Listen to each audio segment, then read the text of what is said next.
Hello बच्चों, कैसे हो आप सब। स्वागत है आपका अपने चैनल इजी एकेडमिक्स पर। मैं आपकी टीचर आपके साथ है आपकी दोस्त रीना कुमारी और आज मैं लेकर आई हूँ क्लास आपके लिए sequence and series class 11th का जो चैप्टर है उसका एक टॉपिक है अर्थमेटिक प्रोग्रेशन। उस टॉपिक पर ठीक है।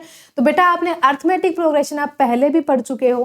क्लास 10th के अंदर की अर्थमेटिक प्रोग्रेशन होता क्या है, अर्थमेटिक प्रोग्रेशन के हम जनरल टर्म कैसे निकाल सकते हैं, या हम एपी कैसे चेक करेंगे कि जो गिवन सीक्वेंस है वो एपी में है या नहीं है, या फिर सम ऑफ एपी। ये सब आप किस में पढ़ चुके हो, क्लास 10th में। एक्स्ट्रा कुछ भी नहीं है, वही क्लास 10th का जो आपका पढ़ा हुआ है वही यहाँ पे काम आएगा आपका। सिर्फ क्वेश्चंस का जो लेवल है वो थोड़ा सा अप है, बाकी उसमें कुछ भी डिफरेंस नहीं है। कोई भी फॉर्मूला आपको एक्स्ट्रा नहीं पढ़ना है, जो आपने पढ़ा हुआ है बस उसी को थोड़ा सा अपने आप को अपग्रेड करना है ताकि हम अच्छे से अच्छे क्वेश्चंस को बना सके। तो इसमें हम क्या करेंगे, इस लेक्चर में एपी के कुछ क्वेश्चंस को करेंगे जो थोड़ा सा लेवल आपका अप मिलेगा। तो एपी सबसे पहले हम थोड़ा सा बेसिक बता देते हैं, जो आपका हो सकता है आप क्लास 10th का भूल गए होंगे अभी तक। आई होप आप भूल ही गए होंगे क्योंकि इतना ही याद रहता है बच्चों को। तो सबसे पहले देखो एपी हम पढ़ेंगे कि एपी होती कैसी है, फिर उसके बाद जनरल टर्म कैसे निकालते हैं और सम ऑफ टर्म्स कैसे निकालते हैं वो फॉर्मूले देखेंगे। फिर उसके बाद यहाँ पे क्या करेंगे, उसके क्वेश्चंस करते हैं। तो एक बार पहले वार्म अप कर लेते हैं। आप सीक्वेंस सीरीज के इस टाइप के क्वेश्चंस आप करते होंगे, कॉम्पिटिटिव एग्जाम्स में भी आते हैं या फिर क्लास 10th के एनटीएससी में भी आते हैं कि फाइंड द नेक्स्ट टर्म।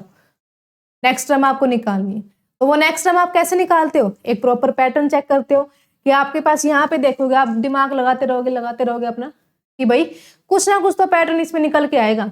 बिना पैटर्न के तो एग्जामिनर तो बेवकूफ तो है नहीं कि ऐसे दे देगा बिना पैटर्न के कि नेक्स्ट टर्म निकालो। ठीक है, तो देखो अब यहाँ पे आपको कुछ एक प्रॉपर पैटर्न देखना है फर्स्ट वाली में। तो प्रॉपर पैटर्न आपको यहाँ से दिख रहा होगा, आपने अब तक तो सोच लिया होगा कि भाई अगर 1 को 4 से मल्टीप्लाई कर दे तो कितना आ जाएगा, 4। ठीक है, 4 को फिर 4 से मल्टीप्लाई करोगे तो कितना आ जाएगा, 16। 16 को 4 से मल्टीप्लाई करोगे तो कितना आ जाएगा, 64।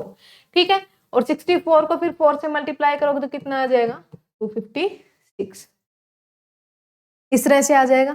अब नेक्स्ट आपको दिख रहा है 2, 5, 10, 17 इसमें। तो यहाँ पे देखो क्या लिखा हुआ है, 1 का स्क्वायर प्लस 1, फिर 2 का स्क्वायर प्लस 1, ऐसे ही 3 का स्क्वायर प्लस 1, ऐसे ही 4 का स्क्वायर प्लस 1। तो नेक्स्ट टर्म आपकी क्या हो जाएगी, 5 का स्क्वायर प्लस 1 इक्वल्स टू 26। तो इस तरह से एक जनरल पैटर्न आपके पास, एक पैटर्न आपको दिखेगा कि हाँ ये पैटर्न फॉलो हो रहा है, तो हम नेक्स्ट टर्म हम आराम से निकाल लेंगे। ठीक है, तो इस तरह से आपकी क्या होती है एपी जीपी। ये आपको आगे चल के पता चलेगा कि ये वाली सीक्वेंस किस में है, हमारी जीपी के अंदर है। और ये इस टाइप के हम पढ़ेंगे किसमें, मिससेलेनियस सीरीज में। ठीक है, सीक्वेंस और सीरीज के मिससेलेनियस पार्ट में। तो देखो सबसे पहले हम एपी का देख लेते हैं। अब हम शुरू करते हैं अपना टॉपिक जो हम इस क्लास में कवर करने वाले हैं। तो सबसे पहले हमारा टॉपिक है अर्थमेटिक प्रोग्रेशन। अब अर्थमेटिक प्रोग्रेशन आपके पास मैंने कोई भी सीक्वेंस दे दी, मान लिया ये सीक्वेंस दे दी मैंने। ठीक है, अब आपको ये बताना है कि ये एपी में है या नहीं। आप एपी पढ़ के आ चुके हैं। एपी में क्या होता है कि या तो एक फिक्स नंबर ऐड होता जाएगा हर एक टर्म में, या फिर एक फिक्स नंबर सब्ट्रैक्ट होता जाएगा हर एक टर्म में। तो वो हमारी क्या हो जाएगी, एपी हो जाएगी। तो यहां से देखो 1 में क्या ऐड किया मैंने, 1 में क्या ऐड करेंगे कि हमारे पास क्या मिल जाए, 4 मिल जाए। तो 1 में मैंने क्या ऐड किया, +3 किया, तो हमारे पास क्या मिल गया, 4। फिर 4 में मैंने फिर से क्या किया, +3 किया तो क्या मिल गया, 7। फिर 7 में मैंने फिर से क्या किया, +3 किया तो क्या मिल गया, 10। तो इस तरह से एक सेम नंबर आप बार बार ऐड करते जाओगे हर एक टर्म में, तो आपको नेक्स्ट टर्म मिलती चली जाएगी और एक प्रॉपर पैटर्न आपका फॉलो करेगी कि हर टर्म में +3 किया तो नेक्स्ट, +3 किया तो नेक्स्ट, +3 किया तो नेक्स्ट। तो इस तरह से एक प्रॉपर पैटर्न फॉलो करती जाती है, तो वो हमारी क्या बन जाएगी, एपी बन जाएगी। ऐसे आप माइनस का भी देख सकते हो, जैसे मैंने कोई भी एपी लिख दी 50, 45, 40, 35 एंड सो, ये लिख दिया मैंने। ठीक है, अब यहां से आप क्या करोगे, देखो 50 में से आप क्या घटाओगे कि 45 मिल जाए आपको, 5 माइनस करोगे तो यहां से कितना कर दिया, -5। अब 45 माइनस 5 40, 40 माइनस 5 35। तो इस तरह से आप क्या कर रहे हो, एक फिक्स नंबर आप बार बार माइनस कर रहे हो तो आपको नेक्स्ट टर्म मिलती जा रही है। वो फिक्स नंबर आप क्या माइनस कर रहे हो, 5 माइनस कर रहे हो। ऐसा नहीं है कि आप -5 माइनस कर रहे हो, नहीं, 5 आप माइनस कर रहे हो तो आपको क्या मिलेगा, नेक्स्ट टर्म आपको मिलती चली जाएगी। तो इस तरह से आप अगर एक पैटर्न फॉलो कर रहे हैं या कुछ फिक्स नंबर ऐड हो रहा है या फिर माइनस हो रहा है तो हमारे पास क्या मिलती है, हमारे पास एपी मिल जाएगी। ठीक है, तो अब एपी की हम डेफिनेशन देख लेते हैं। वही है जो अभी मैंने बताई है, AP is a sequence whose terms increase और decrease by a fixed number। या तो वो टर्म्स इंक्रीज करेगा या फिर टर्म्स डिक्रीज करेगा। कोई भी जो फिक्स नंबर होगा वो क्या कहलाएगा, फिर जो फिक्स नंबर कॉमन डिफरेंस कहलाएगा हमारा। ठीक है, जैसे यहाँ पे देखो फिक्स नंबर आपका क्या कहला रही है, +3 +3 +3, ये फिक्स नंबर आपका क्या होगा, कॉमन डिफरेंस। अब कॉमन डिफरेंस कैसे निकालते हैं, ठीक है, आपको क्या पता यही कॉमन डिफरेंस आएगा। ठीक, तो क्या करते हैं हम, कॉमन डिफरेंस उसको हम किससे डिनोट कर देते हैं, डी से। कॉमन डिफरेंस को हम किससे डिनोट कर लेंगे, डी से डिनोट कर लेंगे। और कॉमन डिफरेंस क्या होता है, second term minus first term. कोई भी दो कंजिक्यूटिव टर्म्स लेनी है आपको। दो कैसी टर्म्स लेनी है, कंजिक्यूटिव टर्म्स। एपी के अंदर इस वर्ड का बहुत ज्यादा महत्व है कि आपको कैसी लेनी है, कंजिक्यूटिव टर्म्स ही होनी चाहिए। इनके अलावा ऐसा नहीं है कि आपने अपनी मर्जी से एक आगे से उठा ली, एक पीछे से उठा लिया, एक बीच से उठा ली, कि आप इन दोनों का फिर माइनस कर रहे हो या प्लस कर रहे हो, जो भी कर रहे हो आप। ठीक है, फिर आप बोलोगे कि ये तो आपने गलत पढ़ा दिया मैडम, ये तो हो ही नहीं रहा कि आपका हमारा यहाँ से तो कितना आ रहा है, यहाँ से कितना आ रहा है। बेटा आपको सिर्फ क्या उठानी है, कंजिक्यूटिव टर्म्स उठानी है, उसके अलावा कुछ नहीं देखना। कंजिक्यूटिव टर्म्स का मतलब क्या होता है, दो साथ साथ वाली टर्म्स। जैसे यहाँ पे ये लिखा हुआ है 1 और 4, ठीक है। अब 4 - 1 कितना हो जाएगा, 3। हमेशा सेकंड में से फर्स्ट को माइनस करना है। ऐसे फिर हमने 4 और 7 ये दो टर्म्स उठा ली, दो कंजिक्यूटिव, तो 7 - 4 करोगे तो कितना आ जाएगा, 3। ठीक है, ऐसे फिर नेक्स्ट दो उठाई, ये दोनों कंजिक्यूटिव है, तो 10 - 7 सेकंड माइनस फर्स्ट, तो 10 - 7 कितना आ जाएगा, 3। ठीक है, तो इस तरह से हर बार डिफरेंस कितना आ रहा है आपका, दो कंजिक्यूटिव टर्म्स का 3 आ रहा है। ठीक है, तो इसका मतलब इस जो एपी है इसका कॉमन डिफरेंस आपका कितना आ गया, 3। और यही डेफिनेशन में लिखा हुआ है कि जिस फिक्स नंबर से सीक्वेंस इंक्रीज हो रही है या फिर डिक्रीज हो रही है, वही फिक्स नंबर आपका क्या होगा, कॉमन डिफरेंस। आपने यहाँ पे देखा था कि 3 से इंक्रीज हो रही थी, तो वही फिक्स नंबर 3 क्या है आपका, डिफरेंस, कॉमन डिफरेंस। ठीक है, अब यहाँ पे देखेंगे, जैसे यहाँ पे ये दो कंजिक्यूटिव टर्म्स है, ठीक है, इन दोनों कंजिक्यूटिव टर्म्स में सेकंड में से फर्स्ट को माइनस करेंगे तो क्या आ जाएगा, 45 - 50, कितना बचेगा आपके पास, -5। ठीक है, अब उसके बाद यहां से ये माइनस करोगे, 40 - 45। ठीक है, तो यहां से कितना आ जाएगा, 40 - 45, कितना बचेगा, -5। तो हर एक कंजिक्यूटिव टर्म्स का डिफरेंस कितना आ रहा है, -5। और यही मैंने बताया था कि हर में से आप क्या डिफरेंस, क्या माइनस कर रहे हो, 5 माइनस कर रहे हो, तो यहाँ से क्या आ जाएगी, एक आपके पास एपी। तो इसका मतलब कॉमन डिफरेंस आपका कितना आ रहा है, हर बार -5। तो ये डी कितना हो गया आपके पास, -5। ठीक है, ये आ जाएगा आपका इसके अंदर। तो अब देखो फिर से हम डेफिनेशन को देखते हैं। डेफिनेशन आपको आई होप अच्छे से समझ में आ गई होगी। कोई फिक्स नंबर से इंक्रीज या डिक्रीज, जो फिक्स नंबर से इंक्रीज या डिक्रीज कर रहे हैं वही आपका क्या आ जाएगा, कॉमन डिफरेंस।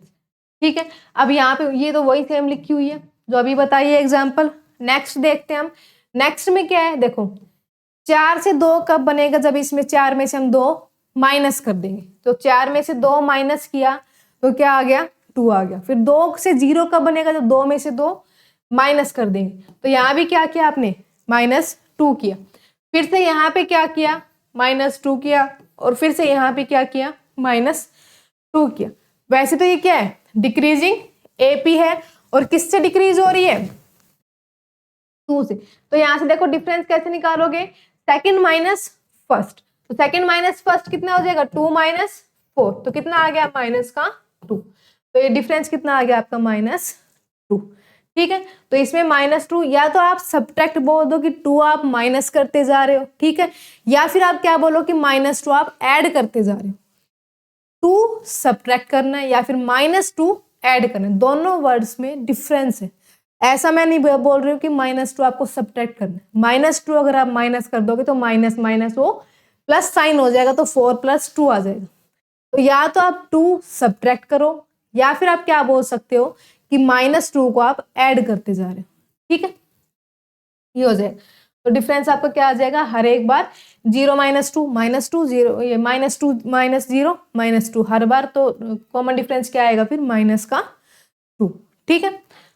ऐसे ही ये 3 3 3 3 हर बार कॉमन डिफरेंस आप देखोगे सेकंड माइनस फर्स्ट, अगर ये दोनों टर्म्स उठाई 3 - 3 0, कॉमन डिफरेंस 0, फिर ये दोनों टर्म्स उठाई फिर से 3 - 3 0, ठीक है, फिर से 3 - 3 0, तो हर कंसेक्यूटिव टर्म्स का डिफरेंस कितना आ रहा है 0।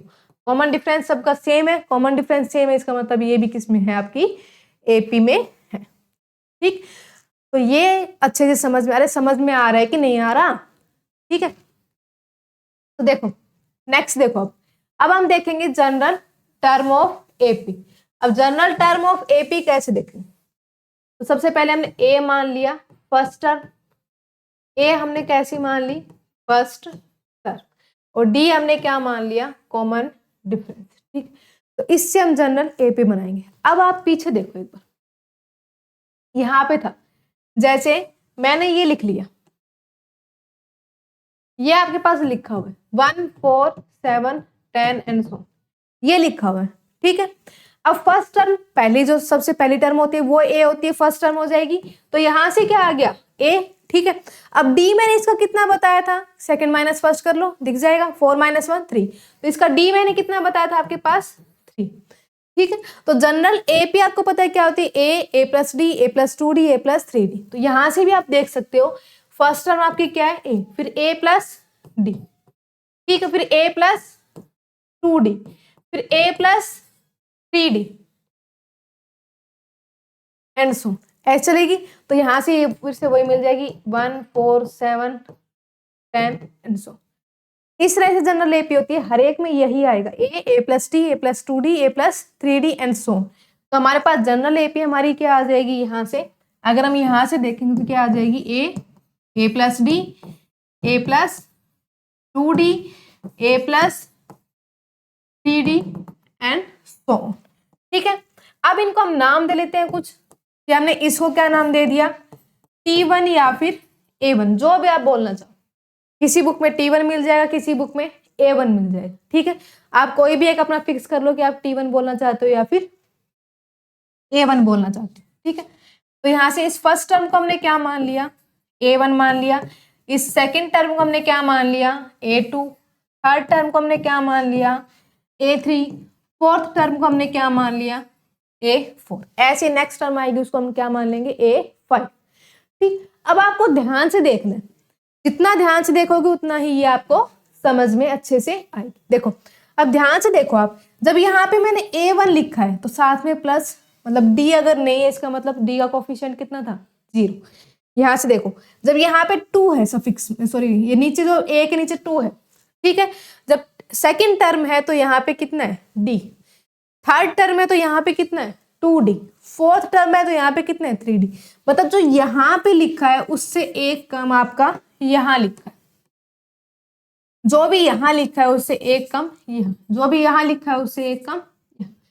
तो ऐसे हम अगर nth टर्म निकालने लगे, nth टर्म का मतलब an, nth टर्म अगर हम निकालने लगे तो an हमारे पास कितने हो जाएगा, a तो सब में सेम है वही, a ही ऐड हो रहा है, ठीक है, और प्लस में यहाँ कितना आएगा और फिर उसके बाद कितना आएगा d, यहाँ कितना आता है जो यहाँ लिखा होता है उससे एक कम, तो यहाँ पे कितना लिखा है n, तो यहाँ पे कितना आ जाएगा n-1, तो ये क्या हो जाएगा an equals to a plus n-1 into d.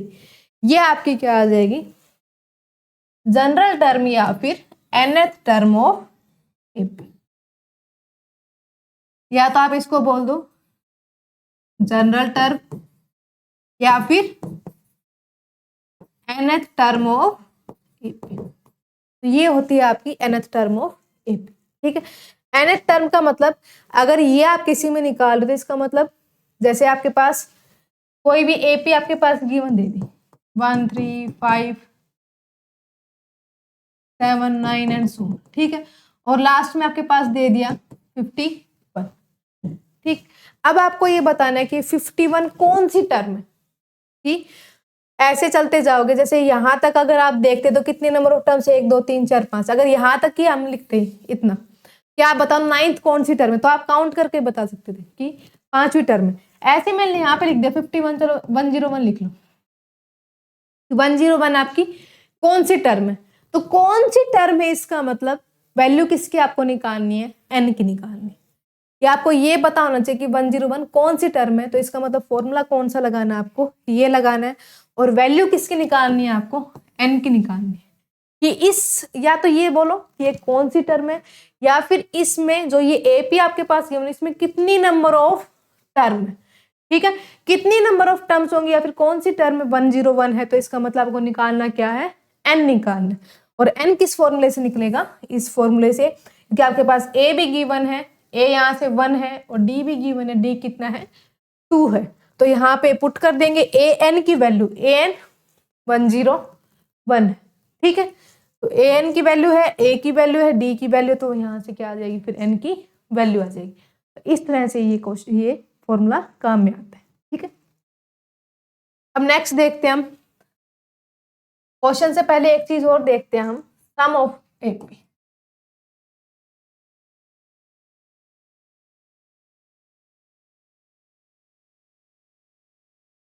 ये, ठीक है। अब देखो एपी हमारे पास क्या गिवन थी, a plus d, a plus 2d, a plus 3d and so on, a plus n minus 1 into d, ठीक है, ये एपी है। अब इसका क्या करना है, हमने सम करना है, सम करना है तो इसको मैंने एस से डिनोट कर लिया, सम मतलब सब के बीच में प्लस का साइन लगाते थे, तो ये क्या हो गया, a plus 2d plus a plus 3d plus and so on plus a plus n minus 1 into d, ये हो गया, ठीक है। अब इसकी वैल्यू बतानी इस सम की, या फिर हमें सम का आप डेरिवेशन देख लेते हैं कि एस एन हमारा कैसे निकलता है। इसको चाहे आप एस एन से डिनोट कर लो, एस से कर लो, एस एन से कर लो, एक ही बात, ठीक है। अब देखो, या तो आप अपनी कॉमन सेंस लगा लो, ठीक है। अब कॉमन सेंस किसी किसी बच्चे की काम करती है, हर एक की तो काम करती नहीं है, ठीक है, तो हर एक की काम नहीं, जिसकी काम नहीं करेगी उसके लिए मेथड सेकंड देख लेंगे। तो पहले हम कॉमन सेंस वाला देख लेते हैं। देखो अब आपको यहां से दिख रहा है इसमें टोटल कितनी नंबर ऑफ टर्म्स है, वो देखते हैं। देखो 1 2 3 एंड सोन कहां तक जा रहा है, n माइनस 1 तक, इसका मतलब यहां से यहां तक तो कितनी टर्म होगी, n माइनस 1 होगी, और एक टर्म ये है, ठीक, टोटल कितनी टर्म होगी, n टर्म्स होगी, ठीक है। इतना ध्यान आया कि टोटल इसमें कितनी टर्म्स हो गई, n टर्म्स हो गई। अब n टर्म्स आपने देखना कि a कितनी बार आ रहा है, हर बार हर टर्म के अंदर क्या आ रहा है, a आ रहा है, तो इसका मतलब a कितनी बार आया आपका, n टाइम्स आया, तो यहां से कितना हो जाएगा, n, ठीक है। अब उसके बाद देखो प्लस, अगर मैं यहां से देखूं ये d है, बच क्या गया अब हमारे पास, ऐड करना d plus 2d plus 3d plus and Son plus n minus 1d, ये बच गया हमारे पास, ठीक है।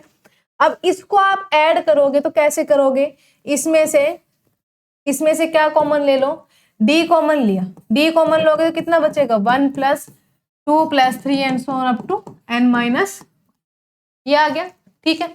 अब ये क्या है आपका सम ऑफ नेचुरल नंबर्स, उसका फॉर्मूला क्या होता है, n into n plus 1 by 2, लेकिन वहां पे क्या होती है, n टर्म्स होती है, यहाँ पे कितनी है, n माइनस 1, तो n की जगह पे n माइनस 1 आ जाएगा, तो ये क्या आ जाएगा, n माइनस 1 इंटू n और बाय, ये आ जाएगा, ये यहाँ पे हम पुट कर देंगे, ये इसका सम आ गया, ठीक है। तो ये यहाँ पे पुट कर देंगे तो क्या आ जाएगा हमारे पास,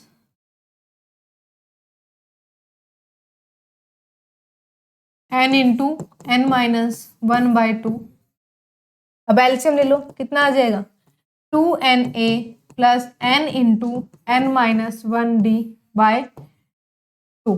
अब कॉमन सब में से क्या आ रहा है, n कॉमन आ रहा है, n कॉमन निकाल लेंगे और बाई में 2 है ही, अंदर क्या बच गया 2a plus n minus 1 into ये आ जाएगा आपका। ठीक है, तो ये फॉर्मूला होता है आपका किसका, सम ऑफ एपी का, सम ऑफ टर्म्स ऑफ एपी।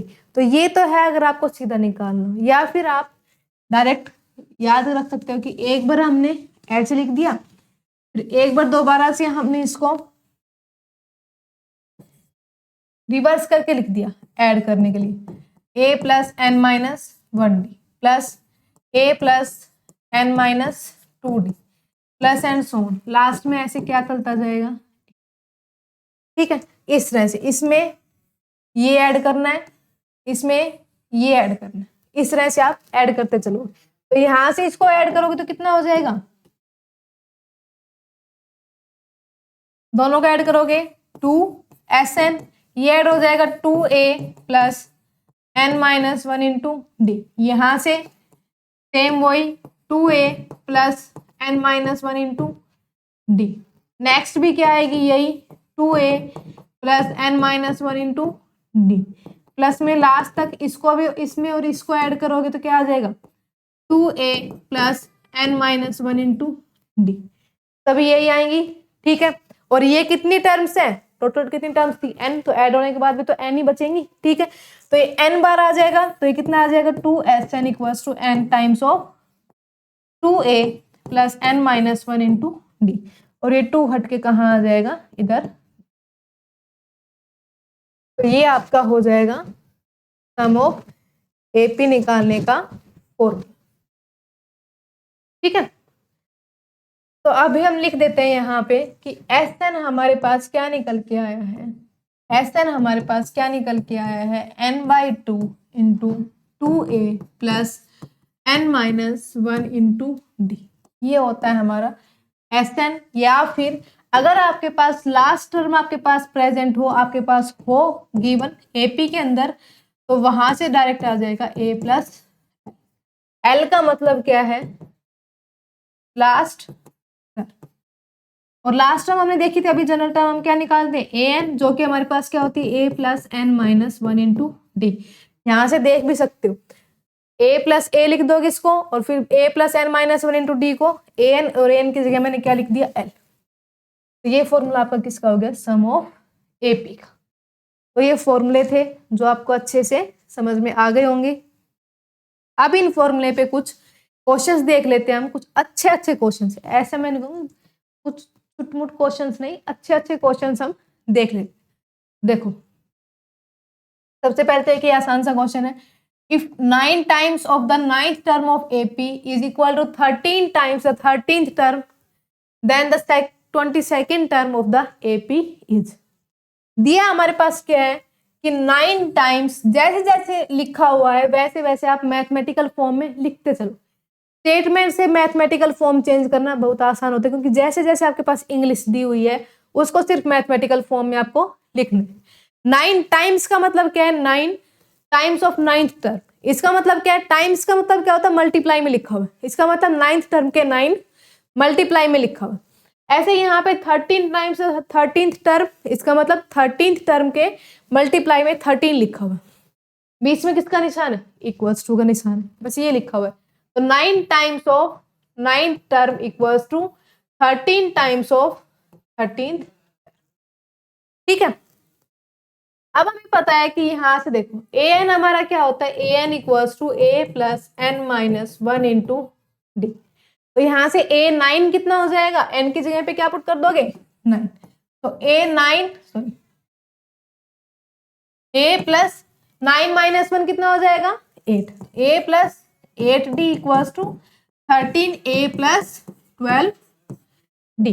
ठीक है, अब इसको हम क्या कर लेंगे सोल्व कर लेंगे, और सोल्व करने के बाद जो भी रिलेशन हमारा बचेगा उसको हम किस में ऐड करेंगे, तो किस में यूज करेंगे, जो नेक्स्ट हमारे पास स्टेटमेंट गिवन है उसमें। ठीक है, तो यहां से देखो कितना हो जाएगा 9a plus 72d equals to 13a, यहां से कितना हो जाएगा यही आएगा मेरे हिसाब से, ठीक है। अब इसको सोल्व करोगे तो कितना आ जाएगा, यहाँ से इन दोनों को इधर ले जाओ तो ये कितना हो जाएगा 4a प्लस 156 में से 72 माइनस करोगे तो 6 माइनस 2 4 और 15 माइनस 7 8 इक्वल्स टू कितना बच गया 0, ठीक है। अब यहाँ से 4 कॉमन लोगे तो कितना आ जाएगा 21d इक्वल्स टू, तो a plus 21d equals to 0। ये हमारे पास एक स्टेटमेंट है। अब इसको हम वन नाम दे के यहीं पे छोड़ लेते हैं। अब हम क्या करते हैं, आगे सोल्व करते हैं। नेक्स्ट क्या लिखा होता है 22nd term of the AP. हमारे पास क्या पूछा हुआ है कि इस एपी की 22nd टर्म आप बताओ। तो यहाँ से देखो 22nd टर्म क्या हो जाएगी इसके अकॉर्डिंग, एन की जगह पे कितना है 22, तो यहाँ से कितना आ जाएगा a प्लस 21d, ठीक है। अब a प्लस 21d की वैल्यू हमारे पास यहाँ से पता है हमें कितनी है 0, तो इसका मतलब a22 की वैल्यू हमारे पास कितनी आ जाएगी 0।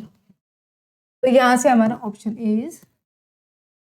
इस तरह से आपको अगर स्टेटमेंट आपके पास गिवन तो जैसे जैसे स्टेटमेंट दी हुई है वैसे वैसे आप बस अपना हाथ चलाते जाओ नीचे मैथमेटिकल फॉर्म में उसको लिखने के लिए। अब नेक्स्ट देखते हैं हम। नेक्स्ट आपके पास है find the number of terms in the sequence. इस सीक्वेंस में नंबर ऑफ टर्म्स आपको निकालनी है कि कितनी होगी। अब नंबर ऑफ टर्म्स निकालने का मैंने आपके पास अभी बताया कि हमारे पास जो जनरल टर्म होती है उसका यूज ही होता है हमारा नंबर ऑफ टर्म्स निकालने के लिए, ठीक है। इसका मतलब यहाँ पे हमारे पास गिवन क्या क्या है, देखो फर्स्ट टर्म गिवन है, इसका मतलब a equals to 4। Common difference कैसे निकालते हैं, second term minus first term. आपके पास एपी में गिवन पहले से है कि ये एपी में, इसका मतलब हर एक में आपको चेक करने की जरूरत नहीं है, सिर्फ आप कॉमन डिफरेंस निकाल लो, सेकंड टर्म माइनस फर्स्ट। इसका मतलब 12 माइनस 4 कितना हो जाएगा आपके पास d 8 आ जाएगा, ठीक है। अब ये यहाँ से लास्ट टर्म गिवन है, इसका मतलब a n की वैल्यू आपके पास गिवन है 108। ये 108 कौन सी टर्म है इस एपी की, या फिर इस एपी में कितनी नंबर ऑफ टर्म से बात एक ही है। इसका मतलब हमें वैल्यू किसकी निकालनी है, n की निकालनी है यहाँ पे। तो ये कितना हो जाएगा a plus n minus 1 into d equals to 108। a की वैल्यू कितनी है 4 प्लस n माइनस 1, डी की वैल्यू कितनी है 8 इक्वल्स टू 108। यहाँ से कितना हो जाएगा 4 को उधर लेके जाएंगे तो कितना आ जाएगा 4 माइनस होके 104, और 8 मल्टीप्लाई में इधर आके किस में आएगा डिवाइड में आएगा। तो यहाँ से n माइनस 1 इसको कट करोगे तो कितना आ जाएगा ये 13, इसका मतलब n माइनस 1 इक्वल्स टू 13, तो n की वैल्यू कितनी आ गई हमारी, इसका मतलब ऑप्शन नंबर सी इज। तो इस तरह से अगर आपको फॉर्मूले पता है तो क्वेश्चंस बहुत आसान हो जाएंगे।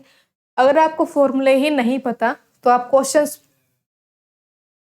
करना तो फिर भूल ही जाओ।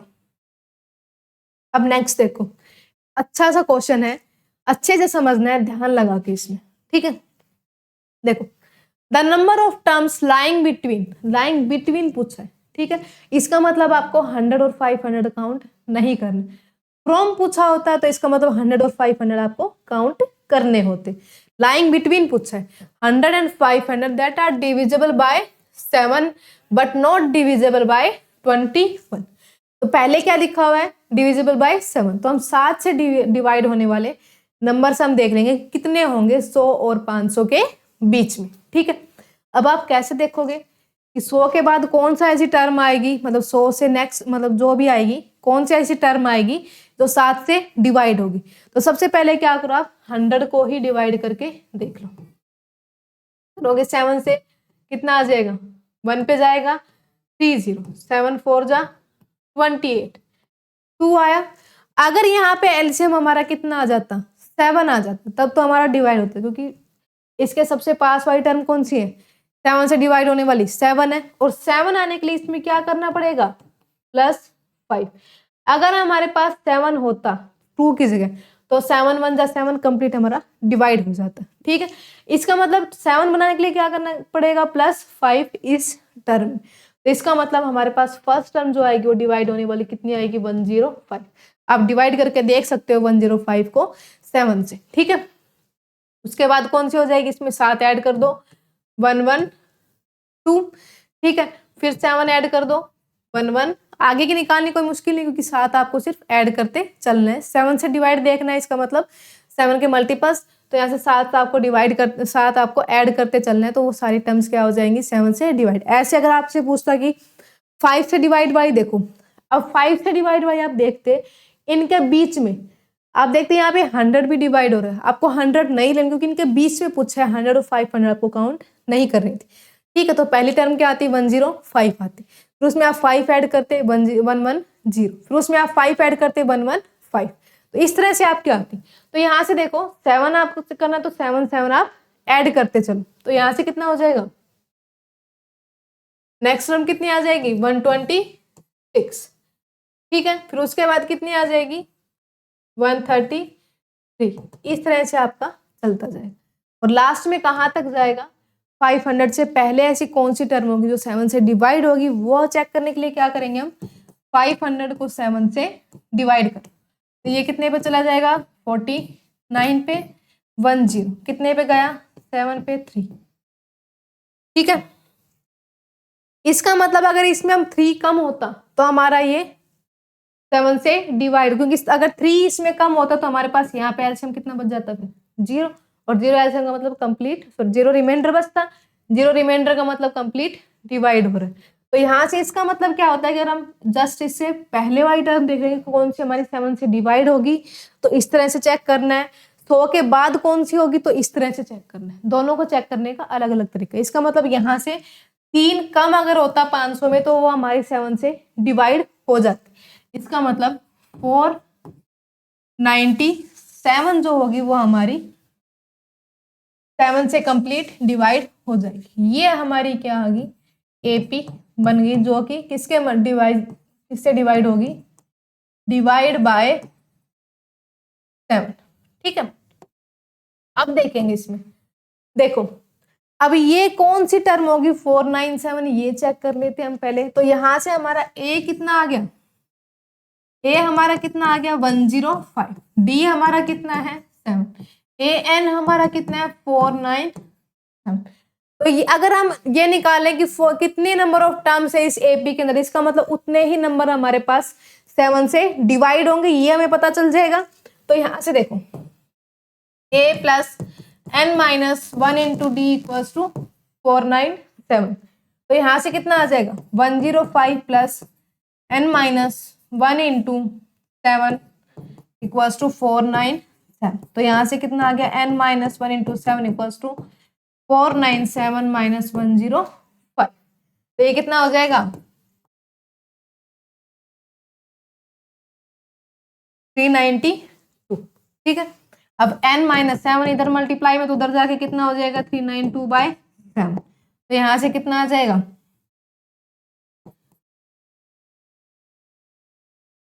56। इसका मतलब n की वैल्यू हमारी कितनी आ गई यहाँ से 57।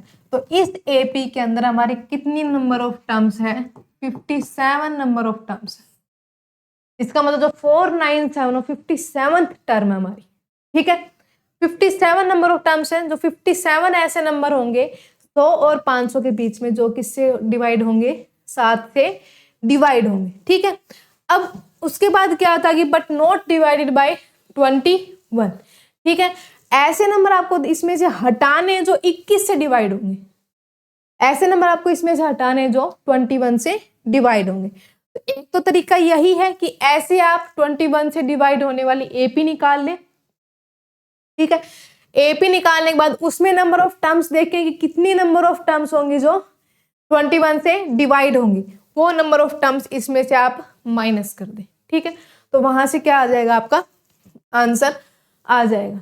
और दूसरा तरीका, अगर आप सीधा आप यहाँ से देखना चाहते हैं कि हम इतना झमेला नहीं चाहते कि ये वापस हमें दोबारा करना पड़े, तो वो कैसे देखोगे, देखो सबसे पहली टर्म कौन सी है, ये 105 21 से डिवाइड हो जाएगी।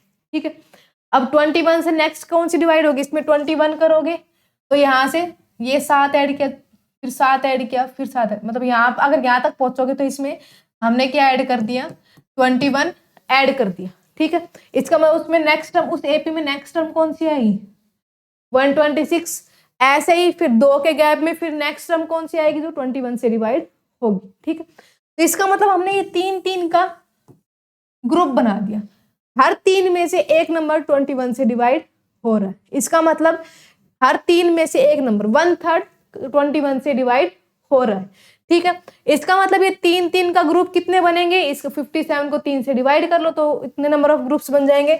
तो 57 को आप 3 से डिवाइड करोगे तो कितना हो जाएगा, 3 1 जा 3, 3 9 जा 27। इसका 19 नंबर ऑफ टर्म्स हैं जो 21 से डिवाइड हो जाएंगे। ठीक है, तो 57 माइनस आप क्या कर लोगे यहां से 19, तो ये कितना आ जाएगा 38।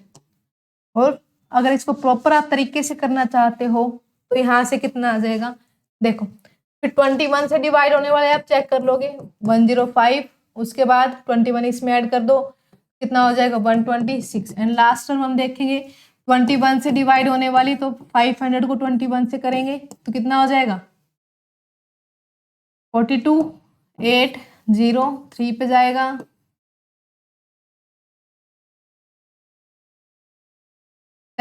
इसका मतलब इसमें 500 में से अगर 17 कम होता हमारा तो वो 21 से कंप्लीट डिवाइड हो जाता।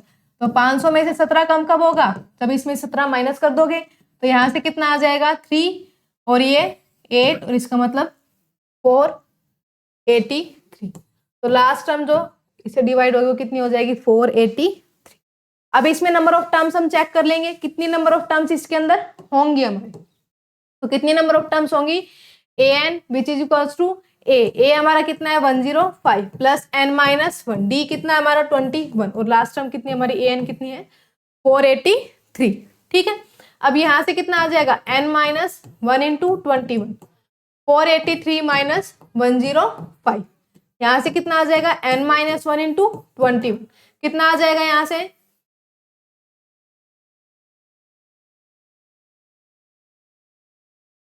378। ठीक है, यहां से कितना आ जाएगा n माइनस 1 378 अपॉन 21, 378 को 21 से डिवाइड कर लो,